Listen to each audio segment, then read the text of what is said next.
vous invite à taper dans les mains. Car il vit à jamais, vous êtes d'accord? Alors mon cœur veut chanter. Nous voulons chanter un chant de délivrance.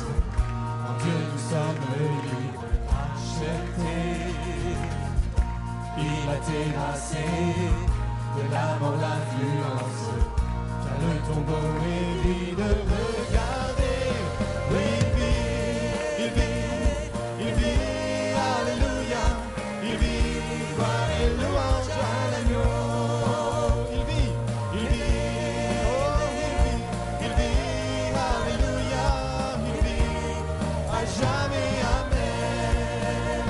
Mon cœur veut chanter, car Jésus-Christ est le Tout-Puissant, qui m'a sauvé. Il a tout payé. Il a tout payé. Maintenant je n'ai plus peur. Du roi des rois, rien ne peut m'éloigner. Oui, il vit, alléluia.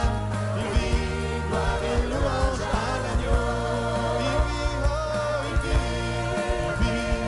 Il vit, alléluia. Il vit, à jamais, amen. Il vit, oh il vit,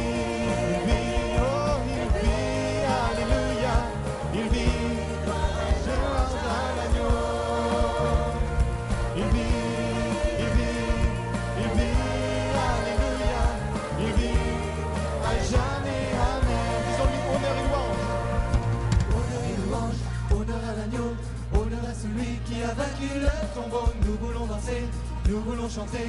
Honneur à sa majesté. Honneur et louange, honneur à l'agneau, honneur à celui qui a vaincu le tombeau. Nous voulons danser, nous voulons chanter.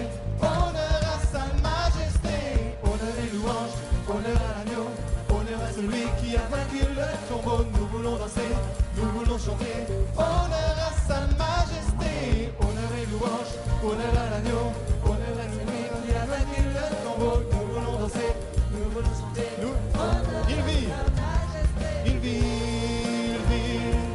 vit, alléluia. Il vit, gloire et louange à l'agneau. Oh, il vit, alléluia. Il vit, à jamais, amen. À jamais, il vit, à jamais, amen. Il vit, à jamais, amen. Vraiment, je voudrais ouvrir avant tout, je voudrais ouvrir par des salutations très très chaleureuses de la part de toutes les églises du Sénégal et particulièrement de René. Vous lui manquez, il vous aime énormément. Son passage ici à Mulhouse a été vraiment un grand événement dans sa vie. Et je sais que pour certains ici dans l'église a été aussi un événement dans votre vie, le passage de René. Et je vais y revenir parce que c'est le sujet du message ce matin. Mais vraiment, vous transmettre ces salutations de la part de René. Courbons la tête un instant dans la prière. Nous allons demander au Seigneur de venir bénir ce message, de venir bénir ce moment que nous passons ensemble dans sa parole. Seigneur notre Dieu, quelle joie d'être ici. Seigneur notre Dieu, quelle joie d'avoir pu louer ton nom. Quelle joie d'avoir vu nos bien-aimés, avec chacun avec leur talent, chacun avec ce que tu leur as donné, exprimer la reconnaissance, la louange. Seigneur, quelle joie aussi de voir qu'aujourd'hui, tu travailles en Afrique. Quelle joie de voir qu'aujourd'hui, ton esprit est puissamment à l'œuvre dans ce continent.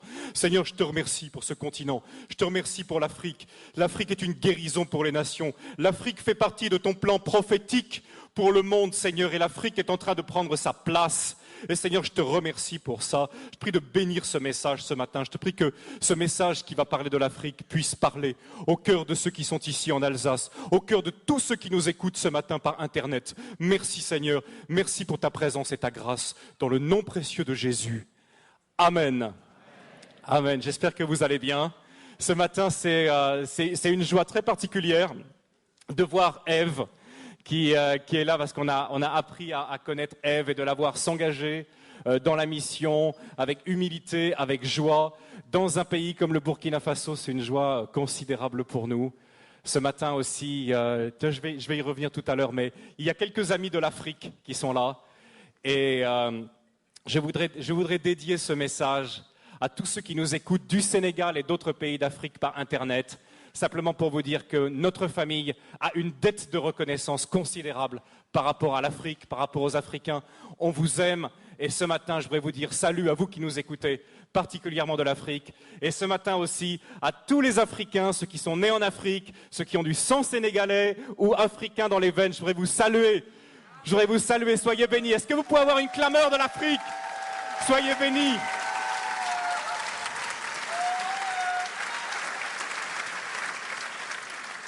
Soyez bénis pour votre joie, soyez bénis pour tout ce que le Seigneur fait dans votre vie.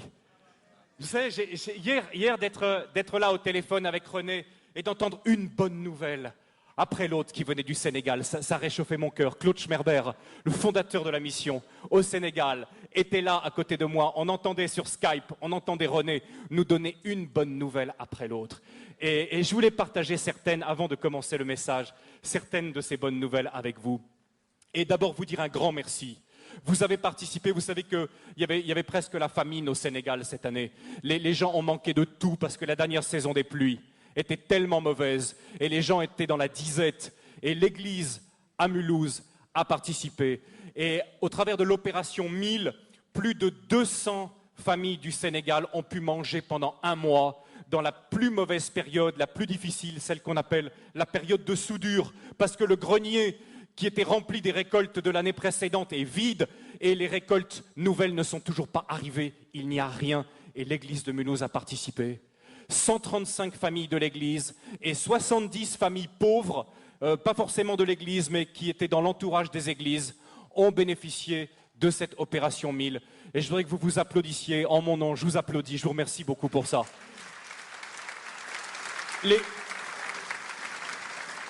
Non seulement ils vous ont bénis à cause de ça, parce qu'ils voient que vous les aimez et que vous ne les oubliez pas, mais également les autorités du Sénégal qui ont vu ce geste d'amour, ont béni le Seigneur à cause de votre compassion envers ceux qui manquaient de tout cette année au Sénégal. Des bonnes nouvelles aussi.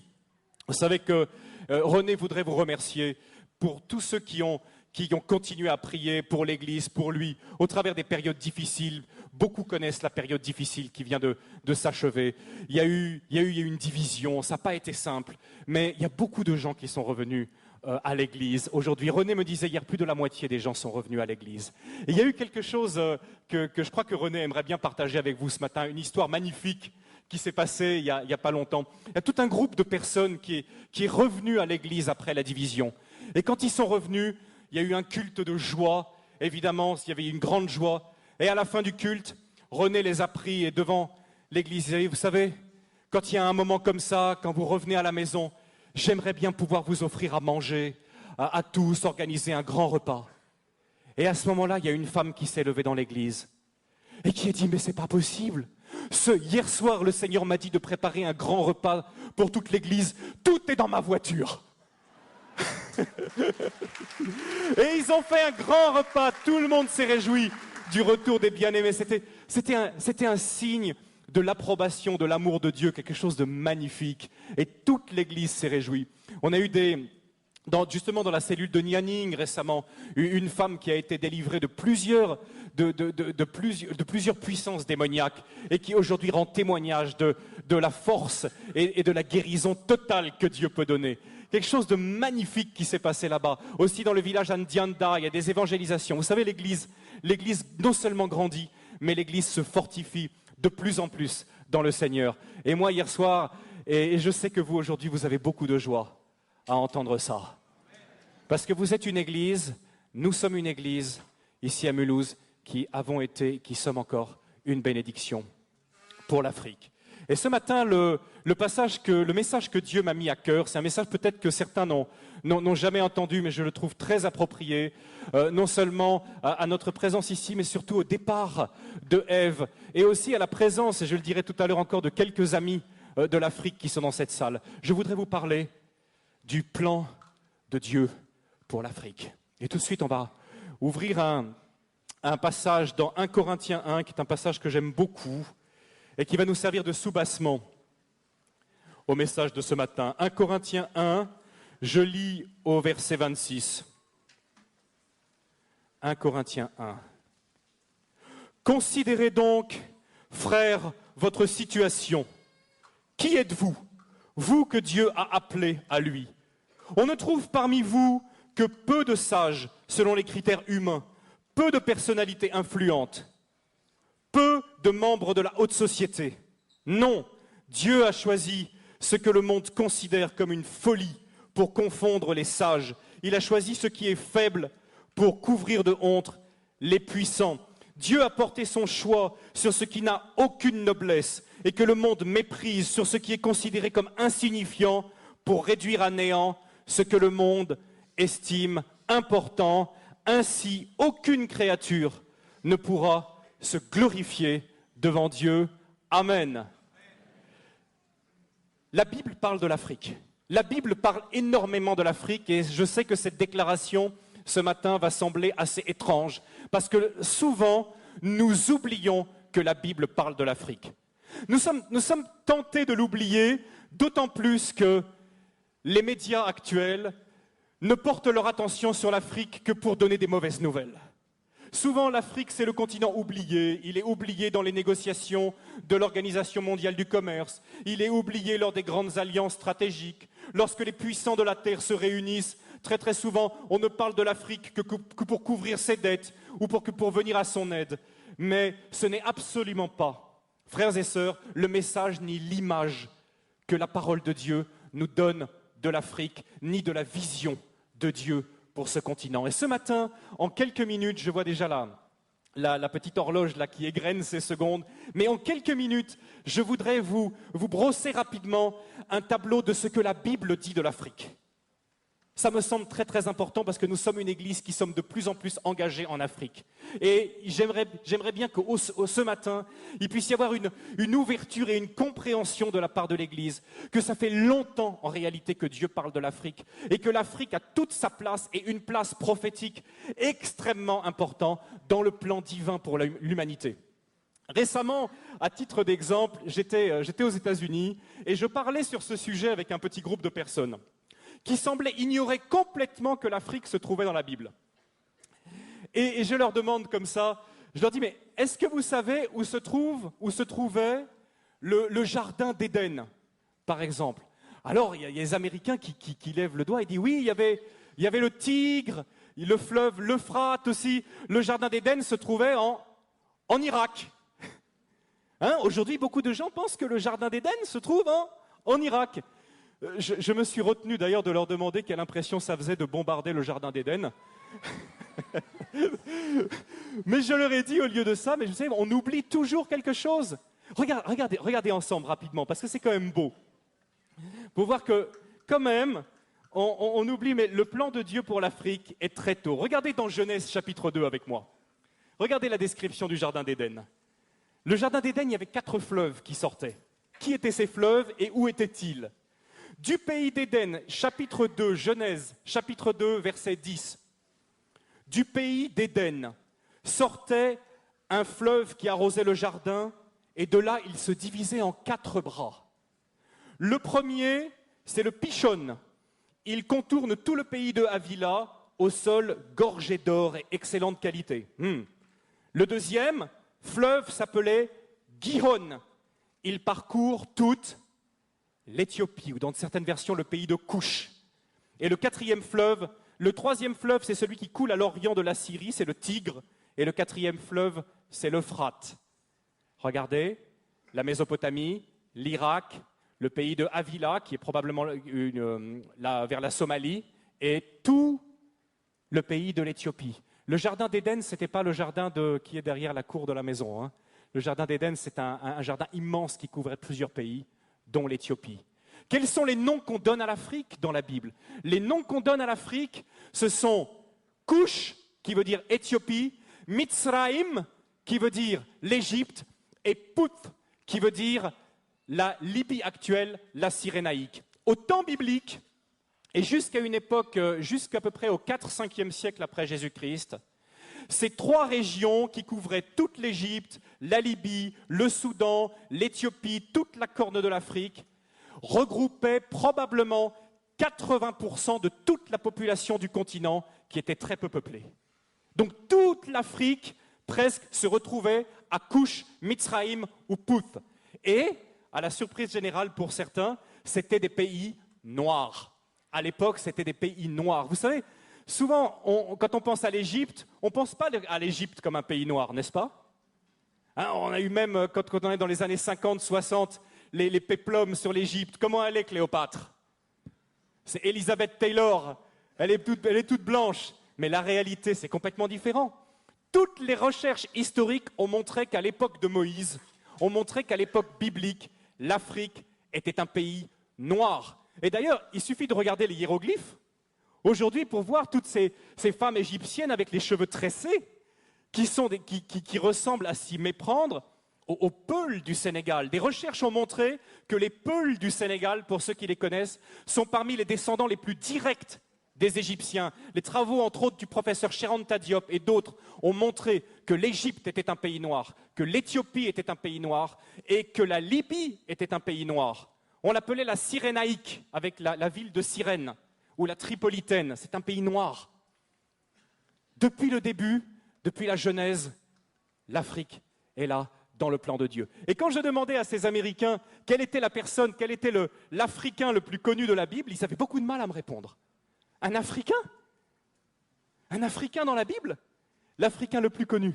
Et à votre avis, tenez, qui est l'Africain le plus connu de la Bible? Abraham, pas tout à fait. J'entends pas le nom que je cherche. Noé, non, je pense pas qu'il était tout à fait africain.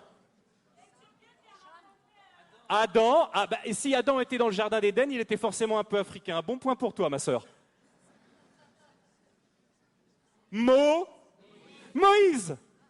Moïse, né, grandi en Afrique, passé 40 ans de sa vie en Afrique. À une époque, et j'aimerais bien, justement, aujourd'hui, quand on pense à l'Afrique, on pense à quoi? Honnêtement, quelles sont les images qui viennent à nous? Nous qui sommes ici en Alsace. Je ne sais pas vous qui regardez Internet là.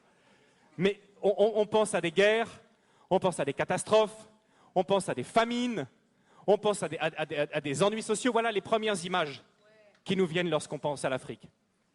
À l'époque de Moïse et au temps biblique, l'Afrique, ce n'était pas du tout ça. D'abord, l'Égypte était la première puissance économique du monde. Est-ce que vous savez que pendant plus de 1000 ans, c'est l'Égypte qui a nourri tout le bassin méditerranéen par son blé? L'Égypte possède un cadeau de Dieu extraordinaire qui s'appelle le Nil, qui est probablement le fleuve le plus extraordinaire du monde, un fleuve qui vient du lac Victoria au Kenya et qui coule dans un delta. Qui donne la possibilité de faire du jardinage de façon extraordinaire. Le Nil, c'est un cadeau de Dieu. Le Nil, c'est ce qui permet à l'Égypte d'avoir toujours été riche. Et quelque chose de très intéressant aussi, ce sont les Égyptiens qui ont inventé le jardinage. Les pastèques que nous mangeons en été, ce sont les Égyptiens qui l'ont cultivé les premiers. À l'époque, l'Égypte était la première puissance économique du monde. Aujourd'hui, l'Afrique est la dernière puissance économique en tant que continent. Mais il n'en a pas toujours été de même. Ce qui se passe aussi, c'est que l'Afrique était la première puissance militaire à l'époque. Si jamais, l'armée de Pharaon, l'armée éthiopienne, tenez, quelle est la plus grande armée qui est mentionnée dans l'Ancien Testament? C'est quelle armée? Une armée de combien? C'est une armée d'1 million de personnes qui est l'armée du roi d'Éthiopie. À l'époque, l'Afrique était une puissance militaire qui faisait trembler. À l'époque aussi, l'Afrique, nous dit la Bible, Moïse a été élevé dans toute la sagesse des Égyptiens. L'Afrique dominait le monde également par ses connaissances scientifiques. C'était de l'Afrique que venait toute la connaissance. Les Égyptiens ont été les premiers astronomes, ont été les premiers à jeter les bases de nos sciences modernes. Venait également de l'Afrique. C'était aussi une époque où l'Afrique accueillait les réfugiés. Aujourd'hui, on pense que l'Afrique, c'est le pays qui envoie plutôt des réfugiés. Mais à l'époque, l'Afrique accueillait les réfugiés. Est-ce que lorsque vous lisez la Genèse, lorsque vous lisez même à peu près tout l'Ancien Testament, vous voyez que toujours le peuple de Dieu a été tenté et l'a fait à certains moments d'aller se réfugier en Égypte, en Afrique. C'est là qu'il trouvait le repos. Et le Seigneur a dû leur apprendre difficilement au travers de toute l'Exode à ne plus compter sur cette grande puissance mondiale. Et si Dieu a humilié l'Égypte, il n'a pas humilié un pays faible, mais il a humilié un pays qui était la première puissance mondiale. Comme aujourd'hui, si Dieu choisissait d'humilier une nation puissante, il choisirait probablement d'humilier ou les États-Unis ou l'Europe, qui nous glorifions de notre technologie, de notre puissance, de notre force militaire. Donc Dieu a dû apprendre à son peuple à ne pas compter, à ne pas dépendre de la puissance des hommes, mais à compter seulement sur sa puissance. Quelque chose de très important que souvent on ne connaît pas, c'est que lorsque la reine de Saba était une reine africaine. Amen. Je ne sais pas si vous le savez, c'était une reine noire, c'était une reine africaine. Et les Éthiopiens, aujourd'hui, basés aussi sur des recherches intéressantes, montrent que probablement la reine de Saba était la reine de tout le royaume d'Éthiopie à l'époque. Elle était allée chercher la sagesse auprès de Salomon. Et que dit aujourd'hui l'Église là-bas en Éthiopie? L'Église, dans sa tradition, dit que Salomon et la reine de Saba ont eu un enfant, que cet enfant est devenu Ménélik Ier, le premier empereur d'Éthiopie, qui a été la plus longue dynastie du monde jusqu'à la chute de l'empereur Haïlé Sélassié dans les années 70, qu'on appelait le Négus. Et sa filiation remontait à Salomon lui-même. Salomon lui-même, Ménélik, le Négus. Dieu a toujours pris soin. Vous savez, en plus, aujourd'hui, on s'aperçoit qu'il n'y a aucune explication rationnelle à la présence d'un si grand nombre de Juifs en Éthiopie, qu'on a appelé après les Falachas, qui sont revenus en Israël. Christian connaît bien cette histoire.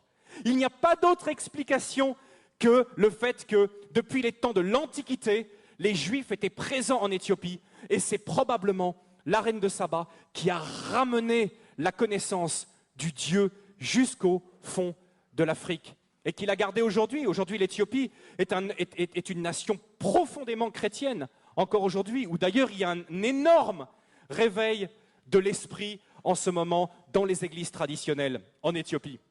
La reine de Saba, donc Dieu a parlé à l'Éthiopie, et on le retrouve dans le Nouveau Testament, où Dieu a toujours cherché à ce que son message parvienne à l'Afrique. J'ai été touché qu'un des premiers récipiendaires de l'Évangile, dans l'Acte au chapitre 8, vous connaissez l'histoire, l'eunuque éthiopien, qui était surintendant de tous les trésors de la reine d'Éthiopie, venu en Israël, à Jérusalem, pour adorer comme un juif pieux, africain qu'il était, et qui, sur le chemin du retour, a rencontré Philippe, ou a rencontré Dieu plutôt, parce que c'est Dieu qui avait prévu cette rencontre. Dieu a pris soin que le message de l'Évangile, qui venait à peine d'arriver, que ce message puisse être transmis à l'Afrique. Et c'est cet homme qui a amené l'Évangile en Éthiopie et qui l'a amené en Afrique. Dieu avait pris soin que la reine de Saba vienne chercher la sagesse auprès de Salomon. Dieu a pris soin que l'Éthiopien également soit là tout au début de la révélation de l'Évangile. Jésus et l'Afrique. Qu'est-ce qu'il y a à dire sur Jésus et l'Afrique? Est-ce que Jésus a un lien avec l'Afrique? Oui. Un lien qui, moi, m'a toujours beaucoup touché. Je ne sais pas si vous avez réfléchi à ça. En fait, Jésus a eu 2 connexions dans sa vie avec l'Afrique. La première, quand il était bébé. Quand il était bébé, il a dû fuir avec ses parents, alors l'oppression d'un roi cruel, et où est-ce qu'il a cherché secours? En Afrique. Jésus a eu besoin de l'Afrique. C'est intéressant d'ailleurs, ceux qui sont allés en Égypte et qui s'intéressent à l'histoire, ont pu voir que dans toute la tradition de l'église copte, en Égypte, on a les traces du passage de Marie, de Joseph, de Jésus, qui étaient là, qui se sont arrêtés à certains endroits. Et l'Église a gardé trace de ce passage du Fils de Dieu en Égypte, alors qu'il était un tout petit enfant. Deuxième connexion, un peu plus difficile à trouver. À la fin de sa vie, dans ses dernières heures, qui c'est qui porte sa croix? Simon de Cyrène. Qui est Simon de Cyrène? un Africain qui vient de Cyrène, un homme, nous dit l'évangile de Marc, chapitre 15, verset 21. Ils forcèrent un homme revenant des champs, Simon de Cyrène. Toujours la méchanceté des gens. Quand on veut faire du mal à quelqu'un, qui on prend? On prend l'Africain. Quand on veut réduire en esclave quelqu'un, qui on prend? On prend l'Africain. La méchanceté, toujours qui est là. Le soldat romain qui dit « Hé, toi là, allez, va porter la croix ». Et qu'est-ce qu'il fait? Simon de Cyrène, il porte la croix de Jésus. Il fait ce que les disciples auraient dû faire. Il devient quelque part le symbole de nous tous qui portons la croix de Jésus aujourd'hui, qui marchons derrière lui. C'est un Africain qui fait ça. Et c'est curieux parce que l'évangile de Marc dit « Ils forcèrent un certain Simon, père d'Alexandre et de Rufus ». Qui sont Alexandre et Rufus? Ce sont deux personnes qui vont se convertir et qui vont devenir des chrétiens. Et pas n'importe lesquels chrétiens, des chrétiens prominents dans l'Église. Le fils de Rufus, le fils d'Alexandre, de Simon de Cyrène, Rufus, il va être un chrétien prominent dans l'Église de Rome. Et ce qui se passe, c'est que l'apôtre Paul va le saluer. Et il le salue d'une manière qui me touche aussi. Mais avant, est-ce que vous ne trouvez pas quelque part assez touchant que Jésus, le Fils de Dieu, a été aidé par l'Afrique à 2 moments de sa vie où il était le plus faible, le plus vulnérable? C'est l'Afrique qui est venue à son secours. Et bien sûr, Dieu ne doit rien à personne, nous dit l'Écriture. Mais je suis convaincu que tout le travail qu'une église comme la nôtre est en train de faire en Afrique, je suis convaincu que ça fait partie des bénédictions que Dieu accorde à l'Afrique et que Jésus accorde à l'Afrique. Parce que Jésus n'a jamais oublié et n'oubliera jamais que l'Afrique, aux heures les plus fragiles de sa vie, est venue à son secours. Il y en a qui peuvent dire « Ah, mais ça c'est une coïncidence ». Je ne crois pas que c'est une coïncidence et je crois que ça a quelque chose à nous dire aujourd'hui. L'Afrique, présente dans la Bible, et pourrait écrire un livre là-dessus parce que ce matin, je pourrais parler 1 ou 2 heures sur les Africains de la Bible. Il y en a tellement, entre Ebed-Melech, entre tous ces personnages africains, ces grands hommes de Dieu qui sont là dans la Bible. Mais ce matin, je voudrais aussi, parce que notre famille, ça fait quand même 9 ans qu'on est en Afrique, on commence à avoir appris quelque chose aussi de l'Afrique. Je voudrais partager un petit peu avec vous ce que Dieu est en train de faire en Afrique aujourd'hui. Et comment l'Afrique est en train de récupérer sa destinée prophétique, d'être une nation, un continent d'abondance, un continent de bénédiction. Et je voudrais passer juste quelques minutes à savoir qu'est-ce que l'Afrique a nous, qui sommes ici en Alsace, à vous qui nous écoutez par Internet ce matin en direct. Qu'est-ce que l'Afrique peut nous apprendre en tant que chrétiens? Qu'est-ce que nous avons à recevoir de ce continent? Et là, je vous partage un peu les expériences que ma famille et moi-même avons fait depuis 9 ans au Sénégal. L'Afrique nous a profondément changés, les Africains nous ont changés. Et je voudrais insister sur quelques petits points qui sont, à mon avis, des choses dont nous aurions beaucoup à bénéficier aujourd'hui, en Europe particulièrement.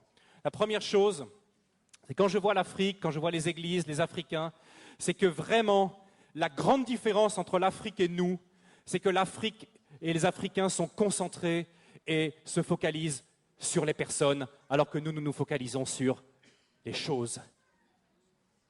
Et le retour, souvent, quand je reviens du Sénégal et que je reviens en Europe, et ma femme a le même sentiment que moi, c'est le matérialisme qu'on retrouve ici, l'attachement passionné aux objets, aux choses. C'est quelque chose qui finit par nous blesser. Et je sais que c'est quelque chose pour tous les visiteurs africains et pour tous ceux qui sont ici qui les blessent. Parce qu'en Afrique, la première chose, la plus importante, c'est les personnes. Vous savez ce qui se passe la première fois que vous allez en Afrique? Lorsque vous y allez, qu'est-ce qu'on vous donne? On vous donne une famille. Est-ce qu'on fait ça chez nous, ici, en Alsace? Je ne crois pas, hein? Mais quand vous allez en Afrique, on vous donne une famille, on vous donne un père, on vous donne une mère, un grand-père, une grand-mère, on vous donne des sœurs, on vous intègre dans une famille africaine, on vous donne même un nom africain pour vous souhaiter la bienvenue. J'ai un nom africain, ma femme, mes enfants ont des noms africains. Et nous sommes connus là-bas au Sénégal sous nos noms africains, beaucoup plus qu'ici. Pour ceux qui s'intéressent aux langues, ma femme s'appelle Mossane Sarr et moi je m'appelle Diegan Sarr. Et les gens nous connaissent comme ça là-bas. La première chose qu'on vous donne quand vous arrivez, c'est l'appartenance. On vous intègre immédiatement à une famille. Un petit détail qui m'a frappé l'autre jour en lisant la Bible. Tenez, on lit ensemble. Romains 16, rapidement, c'est juste un verset. Romains 16, vous êtes encore réveillés? D'accord, merci, c'est gentil. Romains 16, où est-ce que c'est? Je crois que c'est, oui. Romains 16, oui, verset 13. Lisons-le ensemble. C'est l'apôtre Paul qui parle. Saluez Rufus, qui, selon la tradition de l'Église, est le fils de Simon de Cyrène. Saluez Rufus, cet homme de grande valeur, et sa mère qui est aussi ma mère, qui est aussi la mienne. Là, je me dis que la maman de Rufus, moi je sais que c'est une Africaine. Je sais que c'est une Africaine. C'est la seule personne que l'apôtre Paul, dans tout le Nouveau Testament, appelle sa mère. Je sais que c'est une Africaine. Vous ne pourrez pas me le sortir. Il n'y a qu'en Afrique où quand vous arrivez, on vous donne ce sentiment d'appartenir tellement à une communauté, tellement humain. Moi, je veux dire, il y a beaucoup de gens qui viennent me dire « Oh là là, tes enfants en Afrique, l'école, tout ça, la santé, c'est pas facile. » Vous ne pouvez pas savoir à quel point je bénis Dieu que mes enfants soient élevés en Afrique. Je bénis Dieu. Vous savez, lors de notre premier retour, après 3 ans passés en Afrique, notre premier retour, on avait une petite fille, notre deuxième, Loïs. Elle était, je crois qu'elle avait 2 ans. Et quand elle venait ici en Alsace, elle passait son temps comme ça, à lever les mains. Quand elle voyait les gens, elle levait les 2 bras comme ça. Parce qu'elle savait qu'en Afrique, elle avait expérimenté que quand un enfant tend ses bras, qu'est-ce qui se passe? N'importe qui soit de la famille ou pas, va prendre l'enfant dans les bras, dire une parole gentille, le consoler. Et elle était là en Europe, elle tendait ses bras comme ça, mais c'est pas la même chose ici. C'est pas la même chose. Grandir en Afrique, c'est grandir dans le continent le plus humain, le plus chaleureux et pour moi le plus merveilleux qui se puisse être. Je remercie. Encore une fois ce matin, je profite de ce passage, je dis merci à l'Afrique. Et non seulement l'Afrique m'a guéri de beaucoup de choses, non seulement l'Afrique est toujours en train de me transformer, mais je suis convaincu que ce côté humain, c'est notre Église, nous ici à Mulhouse, on en a profondément besoin, de retrouver ce relationnel qui est les valeurs bibliques. Quand vous travaillez en Afrique, vous apercevez que ces valeurs de relationnel, ce sens de l'humain, cette attention portée aux gens, c'est le cœur de l'Évangile. Et on ne le vit pas assez en Europe. Beaucoup de fois, moi j'ai des amis ici en Alsace qui me disent, vous savez, on ne connaît même pas nos voisins. Ça c'est impensable en Afrique. C'est impensable. Et l'Église d'Europe a besoin de guérison de ce côté-là. On a besoin de réapprendre tout le côté relationnel de l'Évangile. Et l'Afrique peut beaucoup nous y aider. Beaucoup.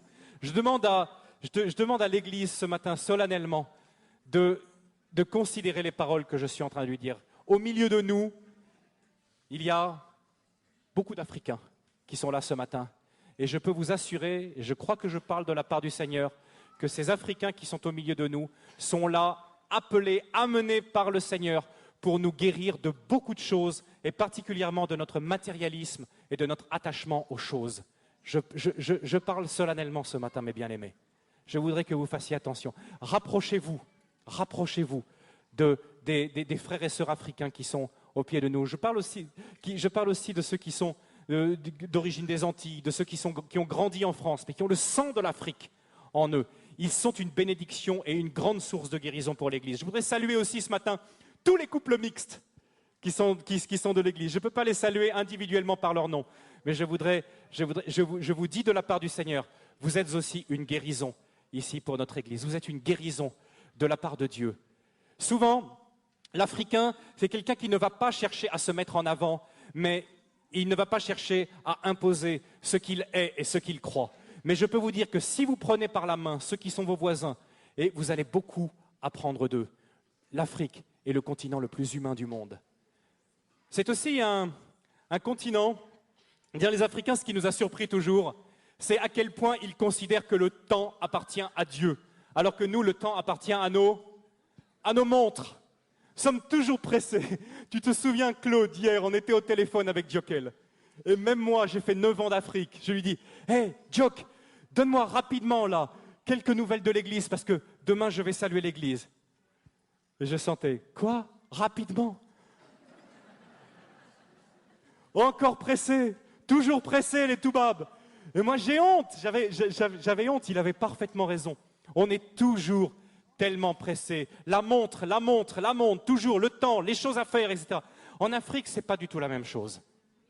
Et vous seriez, peut-être vous êtes surpris ce matin si je vous dis que de ce côté-là, il se rapproche plus de la parole de Dieu, de la Bible que nous. Vous trouverez, ça sera très très très difficile pour vous ou pour moi de trouver dans la Bible des passages qui disent qu'il faut être à l'heure, qu'il faut respecter le temps, qu'il faut faire certaines choses vite dans le bon temps. C'est quand même assez difficile. La culture biblique n'est pas une culture qui est centrée sur l'efficacité, mais sur l'obéissance. Ce qui est important dans la parole de Dieu, c'est d'obéir. Ce n'est pas de réaliser certaines choses. Alors bien sûr, chez nous, ça nous a apporté beaucoup. On a le développement, on a les machines, les voitures, on vit plus longtemps, on est en meilleure santé, on a de l'argent en banque. Est-on plus heureux? Est-on plus heureux? On nous dit toujours qu'on cherche le bonheur. Et je partage quelque chose aussi avec vous ce matin, c'est que je trouve en moyenne que les Africains que je connais sont beaucoup plus heureux, même s'ils ne sont pas chrétiens, sont en moyenne beaucoup plus heureux que même beaucoup de chrétiens que je connais en Europe. C'est triste à dire, n'est-ce pas? La joie du Seigneur devrait être toujours là, notre force, devrait toujours être, mais nous sommes tellement soucieux. Et si nous regardons bien d'où viennent la plupart de nos soucis, viennent souvent de questions matérielles, questions d'argent, des questions de travail qui nous minent. Mais les Africains que je connais, même s'ils ont des situations beaucoup plus difficiles, ni sécurité sociale, pas beaucoup d'accès aux médicaments, compte en banque, la plupart du temps, rien du tout, mais heureux de vivre et reconnaissant pour les petites choses. Je me rappelle de ce paysan qui avait tout perdu à cause de l'invasion des criquets, tout. Il était assis au bord de son champ, il n'avait même pas récolté 1 kilo de céréales. Je m'approche de lui, je dis, papa, qu'est-ce que tu vas faire? Il me regarde, il lève les doigts vers le ciel et il dit, Yallah, Dieu. Et je vous assure qu'il ne l'a pas dit comme un mendiant. Il l'a dit, bon, Dieu m'a retiré ma récolte, il va pourvoir un autre moyen pour que j'aie à manger. Il avait cette certitude et cette sécurité que Dieu ne l'abandonnerait jamais. Au début du XXe siècle, il y avait 100 millions d'Africains. Aujourd'hui, on est à 900 millions. Mais je vous dis, comparativement, c'est incroyable et miraculeux. Il y a eu tellement peu de famines. Il y a eu très peu de famines en Afrique. Dieu s'est occupé de l'Afrique. Dieu a nourri l'Afrique, mes bien-aimés. Et l'Afrique est la preuve que Dieu pourvoit et que Dieu aime les hommes et qu'il n'y a pas à s'inquiéter et que la plupart du temps, nous-mêmes, lorsque nous arriverons à la fin de notre vie et que nous nous retournerons sur le passé et sur les bienfaits de Dieu, nous verrons à quel point Dieu a été fidèle et ne nous a jamais laissé manquer de rien. Amen. Dieu ne te laissera jamais manquer de rien. C'est le message que je te donne ce matin de la part de l'Afrique. De la part de l'Afrique qui n'a ni sécurité sociale, ni compte en banque. Je te dis que Dieu ne te laissera jamais manquer de rien. Enlève-toi ce souci. Enlève-toi ce souci. Dieu est avec toi, il t'aime, il t'a créé, il t'a sauvé. Tu es un enfant de Dieu, à plus forte raison. Il ne t'abandonnera jamais. Jamais. Le temps est à Dieu. Autre chose que l'Afrique à nous apprendre. Je ne sais pas ici, parce que vous êtes des gens de foi, mais à beaucoup d'églises en Europe. Dieu peut tout. Tout. Guérir tout. Combien de fois notre foi n'est-elle pas abîmée lorsque nous lisons un diagnostic médical?